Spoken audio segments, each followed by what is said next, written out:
I don't know. Go. Right? I love it. So Well, I'm glad you guys welcome. Happy Friday. I'm very, very excited about my guest. Even though we're not biologically related, these cheekbones and souls run deep, right? So you right. guys, we have here on the call with us Michelle Harding. She's an agent, amazing agent here out of Coastal Properties, and has such a unique story and a journey in her life. So I'm excited to share that with all of you guys. So Michelle, welcome. Good morning. Thank you. Good morning, everyone. I'm so excited. So Michelle, tell us a little bit more about yourself and really your relationship with real estate. Like, how did you get into this and where are you now in your business?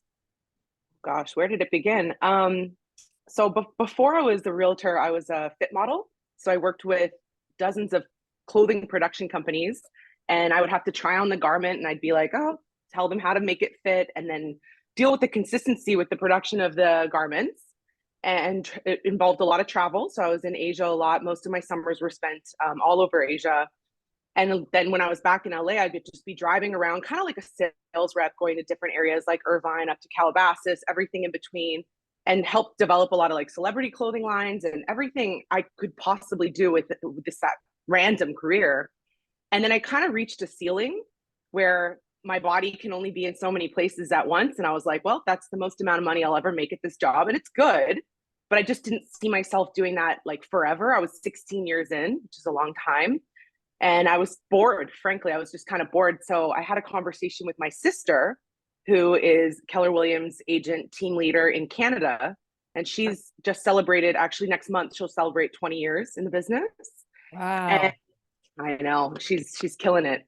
Even and their market is doing crazy things right now, but even crazier than here. And she's the one I was like, I need to do something where I can work from home and have flexibility. I want to make my own schedule. I was thinking about all these different things, and she's like, "Why aren't you doing real estate?" And I'm like, I don't know. She just seemed really busy all the time, and her phone's ringing all the time. We'd be at my cottage in Canada on the dock, and I'm able to relax. And like when I wasn't at work, I'm not at work. And I always thought that she just seemed so busy. And I was like, I don't know if I can like be like that all the time and be on all the time. It just seemed like draining. And she's like, you can make your business however you want your business to be. And the more yourself you are, the better at this you're going to be. She's like, but you are born to do this. And like my sister's personality is different than mine.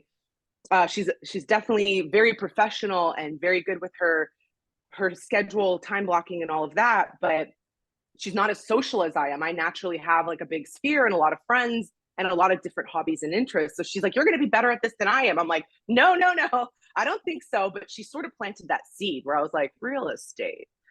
Mm. Huh. Let me just look into it. Like, how long does the course take? And kind of just started digging around a little bit. And then I figured, why not take the course and see what happens from there? I started looking around my friend group at this time. So I've been doing this 8 years now. So I'm 41. So at that time, I'm in my early 30s or mid 30s, and I'm looking around my friends and they're all renting. Every Mm. single one of my friends. And I was like, well, there's an opportunity right there. I don't have to try too hard to get my first clients because all of them should own. I was already on to my probably fourth property by this time. So I've been investing and buying real estate myself just as a regular consumer and property owner and investor since I was 22. I bought my first condo and then I bought a house and I was trying to flip in my early 20s. So I was already doing real estate and I didn't even realize it. And she's like, you're going to be great. Like, just go for it. That's amazing that your family, you built that bond and saw what she had built and formed what was for you in real estate. Like you talk about most of your business coming from your sphere, I'd consider you a relational realtor. Like what does that mean? Yeah. Describe that part of your business. Um, it's like looking around and seeing, like, I want everybody to be a homeowner, and I feel that in my heart. Like, I want everybody to own. I wouldn't have been able to buy this house that I'm sitting in right now if I didn't own a condo and a condo first. Mm. So it's like you have to start somewhere, and that's definitely the conversation I'm having now. But just giving other people that opportunity. They got to lead. I got to lead by example and show them, if I can do it, you could do it. I didn't buy these houses or condos before I was a realtor because I was a realtor. I bought them because I wanted to make an investment. And I even owned a home during the crash in 2007, 2008. And I was able to short sale one of the properties and stay in the other until that, rode out. And I still was back at square even. Like everybody was short selling their properties. At least I didn't have to foreclose. Like I've lived through the market doing crazy things on the buyer side and on the investor side. So I feel like all of that experience helps me talk to my friends and my sphere from a very natural place. Like I get your fears, especially now. Everyone's waiting for the crash. There's no crash. It's scientifically, mathematically impossible. So just talking from experience and helping them alleviate that risk, that scary thing in their head that makes them want to stay put and wait for something better. Wait. Yeah. Like just having those real conversations. And how are you building those relationships and conversations so that they naturally turn into transactions for you with the people that you know and that you encounter? A lot of the times, so I'm supporting their businesses, showing up for them when they have an opening. I do work with a lot of small business owners and a lot of local business, like people that have started their own thing. And so I make sure to show up for them so that they're understanding, like, this is my thing too. Like, I know you might know 8 realtors, but I'm a tiny, small person. This is my one individual business. And I definitely paint that picture to them so they that we're on the same page, and then we're having a conversation that's not intimidating. They understand it from a small business perspective. Like they're not scared of me, I'm not like saying things they don't understand. I'm speaking from real experience, and we're always having those conversations. So I have a couple stale buyers, I'll call them right now, who are sort of sitting on the fence. And I did it yesterday. I spent like 2 hours just reaching out to each one of them and saying like, wait, what is your rent over there at the current? Like, how much are you spending? Oh my gosh, you're spending $3,800. Like big numbers at some of these luxury rentals. So I would just like crunch the numbers for them and be like, and you said you don't have 20% down. Okay. All right. Well, if you put 3% down in this type of a loan, maybe you should talk to my lender friend, and I'll throw them a number. No pressure. Like talk to somebody when you're ready, but crunch those numbers. We could get you pretty close to what you're paying in rent already. And then you're building equity because the prices are just going to keep going up because there's no inventory. We all know this. So just having those like natural conversations and poking them a little bit here and there. I'm not putting a lot of pressure on because people are scared, but just breaking it down for them and then putting them in touch with the lender almost immediately, because sometimes it's like I'm so close with some of these people, especially my friends. It's easier for them to talk to somebody who has like a financial cap on, whether it's their financial advisor or like a lender, because then they're hearing like the numbers in real talk. They're like, wait a second, I might actually be able to do this, or I can afford less than I thought or more than I thought. Like just getting everything kind of out in the open ahead of time. I'm definitely going through more of an approval process before I'm even showing you a home, because I don't know everybody who's on this call. Let me take a quick peek. So most of these people, well, yeah, I guess a lot of you don't know. I'm on the buyer side 90% of the time. And so getting those conversations happening and putting the numbers out there from day one. I do not want cancellations. I do not want to waste my time showing you something when I know you can't afford it. So we're getting a little real sooner. Before I used to show homes like 3 to 5 and then be like, okay, so let's put you in touch with a lender. Like, no, we're not doing that anymore. Well, I mean, the market's so different, and that's smart because then you're making sure that you're spending your best time doing the best resources and getting the best return on investment. You touched it right there really well with that relationship that you're building with them. How is it that you're approaching these conversations right now? These multiple offer situations, really competitive markets. Like, how are you having that conversation with your clients? Well, it's happening pretty naturally. So I kind of wrangled somebody this week that has already closed with someone locally and they did not have a good experience. And I was meeting them for the first time, and I just wanted to hear. So I'll sometimes ask if I know they just closed on something or they bought something a couple years ago. How did you meet your realtor? I love that story just for my own learning experience. But then also they're like, oh, I wish I knew you then. This is what happened, or this is what went wrong. And I'm making sure to take those notes to never make, like, I want to make sure my clients never feel that way. And a lot of the time, some of it to me is obvious, but to them, it wasn't. They're like, oh, they were the list agent. I walked in, they said they'd give me a deal, but then it ends up being really one-sided to that seller. I'm not really about double ending deals. I try not to, even when it's my listing. I've had many people come in and be like, oh, I'll buy it directly from you. I'll fire my agent right now. Like, it's not exactly a client I'm dying to work with.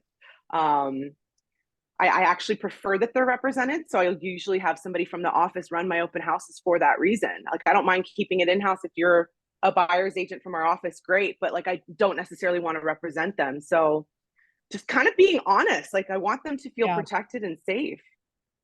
I love that. So when they're your clients, talk a little bit more about the experience that they get working with Michelle Harding. You know, what is that client experience like working in a transaction with you? Okay, so I'll be honest, some of the teams on here aren't going to like this, but I definitely have to give them the pluses of working with an individual agent because it is a very different experience. When you go to look at homes, you're looking at them with me. So I tell them that because they're like, oh, my last agent, like I never even met them. I showed homes, I got to see homes with someone else. Somebody else was the name on the contract. Somebody else handed me my keys.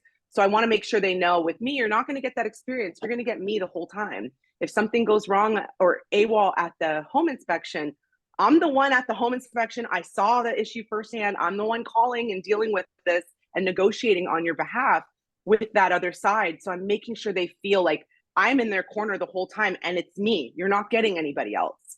And that has been a selling point because teams have become such a big thing. Giving them a very individualized experience. Like, oh, you like me and you want to work with me? Don't worry. You're going to have me the whole time. And a lot of them have been surprised by this. A lot Mhm. of the clients that I've gained that have worked with other people or large teams, they're feeling a little disconnected from their realtor. And then Mhm. once we close, of course, there's the closing gift. I'm showing up. I'm going to a housewarming tomorrow night for one of my closings. Like, do I really? I just got back from Canada for 2 weeks. Do I really want to go to a housewarming tomorrow night? I don't. I actually don't. I'm telling you all right now, I don't. But I'll be there with bells on because it's like I feel like that's part of my job. And she also has this housewarming tomorrow, a sphere of people that I don't know. So now she'll walk me around that party and be like, this was my realtor. This is my amazing realtor. And Yeah. that one-on-one hands-on approach is working for me. I love that. It feels so genuine to you and your personality too. You can tell that it's who you are, and the level of experience makes your product so unique. Like you talked about your closing gifts, and I know I've heard you speak about this before. What is it that you give at closings? It varies by, so it's very individual. Let me think of the last one I did. Okay, so the last one I did, they're cat lovers, and I thought about giving them like, oh, I got you a house. Here's like a cat house, like one of those tower that the cats climb. And then I was like, oh, that's so big. And what if they already have one? It just seems like mucky. So I ended up doing these cute little like collar things that have like the little bandana on the back. And I put those in there and I got them like a little magnet. So I'll just use one of my cards as an example. So kind of like a magnet like this that goes on your dishwasher and it says like clean, dirty, and you flip it and then the cat's like looks angry, like all this cat stuff. Like I don't even like cats. I'm a dog person. And I had a lot of fun shopping for them and I didn't spend a lot of money, but I just put a lot of time into it. So when she opened her gift and it was all these tiny things and a nice bottle of champagne, she's like, I feel like it's Christmas time. Like, who doesn't want to feel like it's Christmas morning? So I thought that was a really cute response.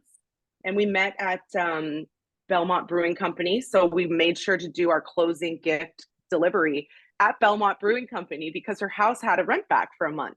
And I was like, oh, this feels so anticlimactic. Like, what can I do to make her feel? I was like, you Right. know what? Let's meet at Belmont Brewing because we met there 15 years ago. And all of this time, she's been following my social media and remembered when I buy a house, I want to buy it with Michelle. I thought that was pretty cool. Yeah, so individualized too, that it's really thoughtful and you're making that connection with the client on something that they enjoy on their You're like level. listening to them, like what are they into? Sometimes it's music, like they'll talk about a certain artist, and so you can get something music related. Like if they collect vinyl, the gift I'm giving tomorrow at the housewarming, I got the Guardians of the Galaxy, great album, everybody. Just so you know, anybody would like that soundtrack, but he collects vinyl, and she collects vinyl, so it was something that I know will like touch. I know they don't have it. I know that they're gonna love the soundtrack. I don't know if they like that type of music, but that is a mixtape. So it has everything on it. And it was $25. It's not expensive. It's just something I had to hunt around for. Mm-hmm. So And just again, personalized. personalized, so much more thoughtful. That's that luxury, customer experience, right? To make them feel like it's something tangible that they can have with that relationship that you've built. That's beautiful. How are you there's been so many challenges in this market right now. Like, how are you staying so positive in this wonderful energy that you have? Like, how are I'm you getting not. through I this? I gotta say, taking a break was really good for me. So I just got back from Canada 2 weeks. Before I left for Canada, I was in a gutter. I was just like, why did I decide to do this? This is so hard. I feel like this month's been dead. All my like leads felt like they dried up at once and it was quiet. My phone's not ringing. My showings are being canceled. The listing I was supposed to have, they decided to wait because the market's going up. And like, I just felt it was like a tornado of like bad news. And mentally, I felt like I started beating myself up, taking these things personal. Um, and I was like, this vacation's actually coming at a good time. I got to be with my family. It's the first time I've been to Canada in the 8 years I've been a realtor that I did not have an open escrow. Mm, And that ended up being a really good thing for me because I was able to just be in the moment and kind of think while I was there on these beautiful lakes and relaxing with my family. Everyone's asking, how's real estate going? And I'm like, the first couple of days, I'm like, I don't want to talk about it because like I'm not in a good headspace. And one day I was just sitting there and I'm like, you make your own, you manifest your own energy and your own business. And it's up to me to decide how this goes when I get back. And I surely don't want to stay in this rut forever. So I had to really have a conversation with myself. That's like, no matter what the market's doing, no matter what my clients are doing, why is my headspace the 1 month I get slow so immediately beating myself up? Oh, you're mm, not good at this. Why'd you decide to do this? You should do something else. And so I started to think about it and I was like, okay, who are the clients that have like I'm listening to my clients' verbiage. So who are the clients that have been positive lately? Like who are the people I've recently closed with that had an amazing experience and wrote me a glowing review? I literally got on the phone and called them. These are people I closed with within the last 3-4 months. And mm, I was just like, I just want to have a conversation with you. Why did you pick me as your realtor? Why? I want to like this is for me, right? But I didn't tell them that. I was just like, I want to know. I'm just like working on my bio and I'm working on this and I'm just fluffing it up just to hear something. And they all told me different things and it made me feel really good. And it kind of was a reminder, like, you got this, we can do this. Somebody's going to be buying or selling. I was setting up my showings for today. I'm doing some showings tonight.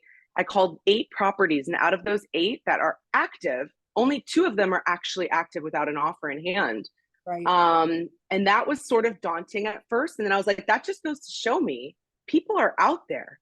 So the one guy I talked to for a while, this home in Bixby Knolls listed for 935. It's going to accept an offer for $1 million. He got 6 offers. He's like, I was bombarded by people. Like we capped it at the 6 and we had an interesting conversation. I was just like, I said to him at the end of the call, I was like, the buyers are out.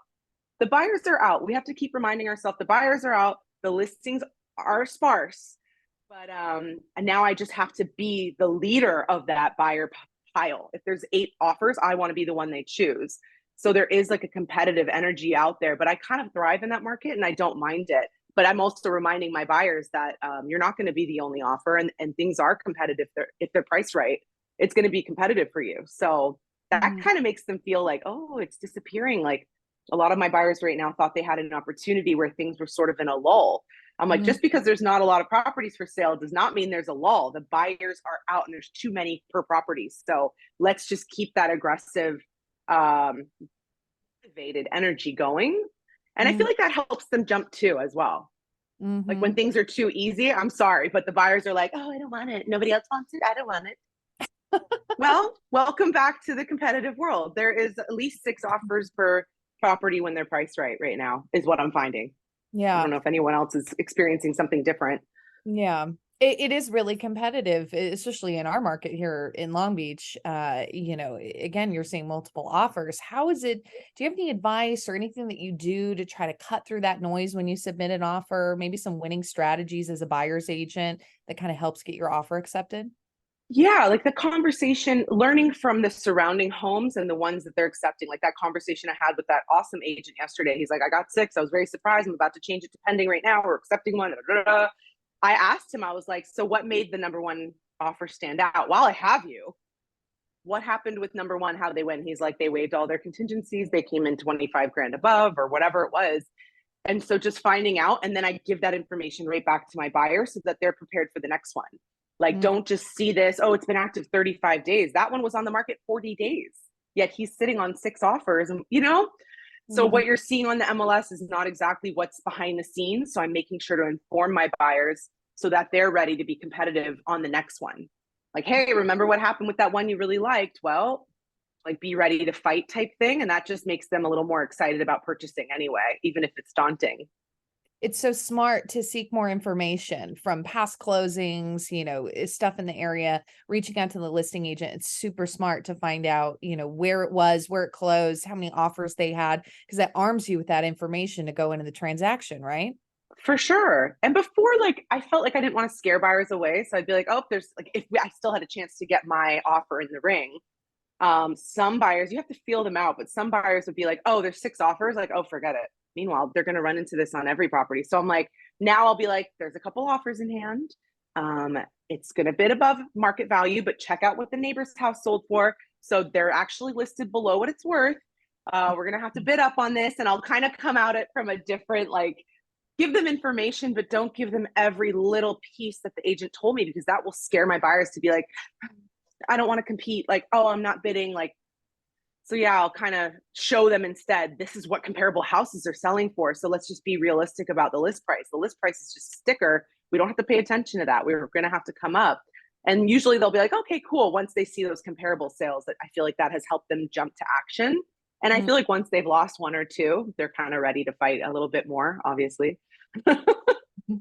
And then, yeah, they kind of get a little bit of that expectation and saying, okay, this is the norm, right? It's sometimes Yeah, exactly. through the pain. Yeah. Like even my showings before tonight, they this is my 4th transaction with this couple, and the husband thought this market was dead. He's seeing the news and seeing like, oh, buyer activity's down 30% and the prices have softened. Da, da, da, da. I was like, we're talking about Long Beach, guys. We're in Los Angeles.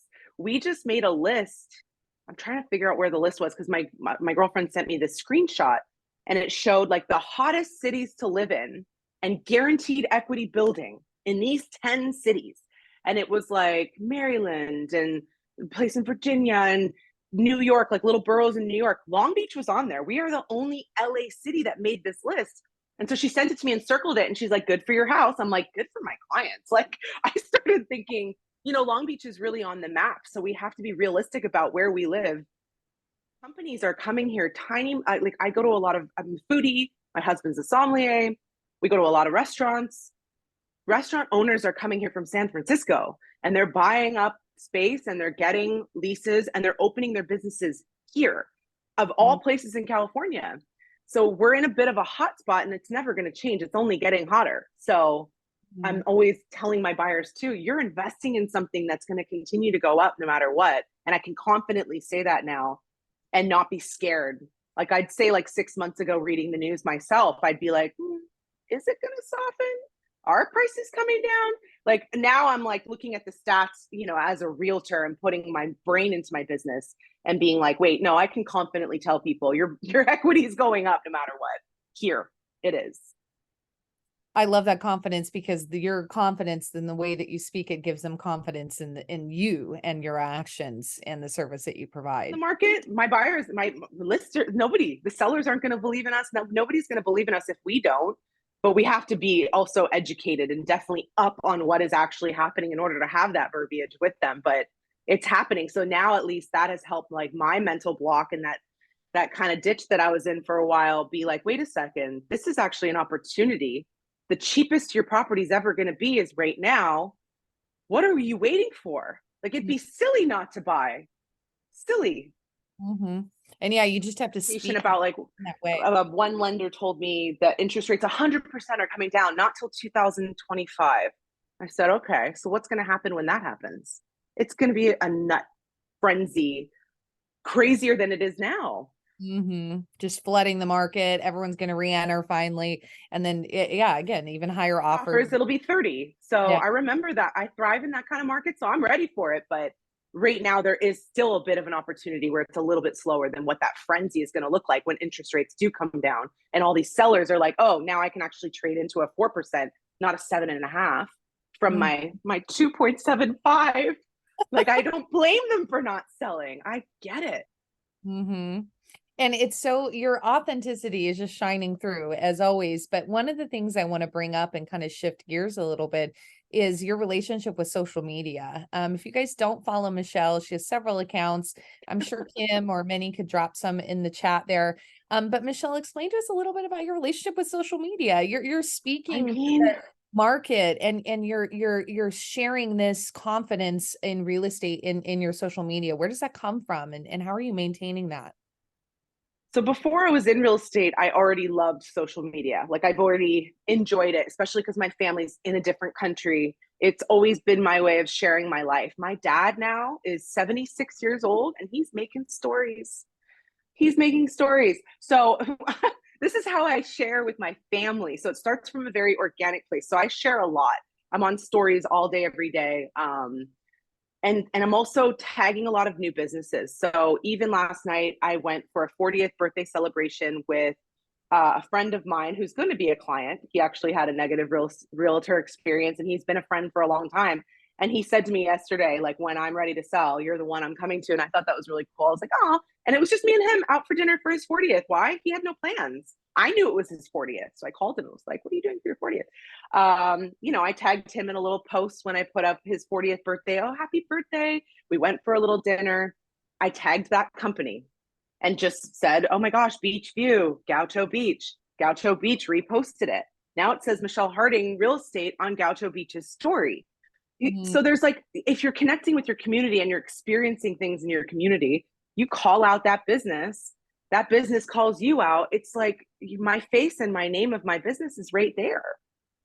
It says real estate in my name. So I'm not even meaning to do that. It just works. It's naturally like that helps a lot, I think, for brand recognition locally, on a very like guerrilla kind of marketing tactic. And then being there for my friends. So, and my clients. So now I wait to add my friend or my client, sorry, until we've closed. Because sometimes if I'm like out having wine on Wine Wednesday with the office, I don't necessarily want them thinking on Thursday I'm going to be tired. Oh, you were at Wine Wednesday last night. So it's like sometimes like the sharing can also get you in trouble. So I don't add my clients until we close escrow unless they're already on there, but that's different. Once we close, I add them and then I'm participating in their life on social media. So I'm liking their posts of their cats. I'm commenting when it's their anniversary, happy anniversary, or then I'll even go into an app I really like is called Just Wink, and it's a digital card app. I'll show you guys this because this has been, I mean, you don't have to spend any money. It's this little yellow icon right here. Can you guys see that? Yeah, yeah. Okay, so Just Wink, I think I pay like $20 for the year, but it sends a digital card. So if I see them post on social media, happy anniversary to my boo boo, whatever it is, I go on there and I text them directly. So I not only love it on social media, oh, happy anniversary, lovebirds, I'll send them a little digital card right away. I don't wait. I don't put it on a list because I won't do it. So it takes 2 seconds. Go in, category anniversary, send it to both of them as a text. And when they open it, it looks like a regular like card that opens up. It's pretty So cute. smart. It's just on their phone and it doesn't cost me anything.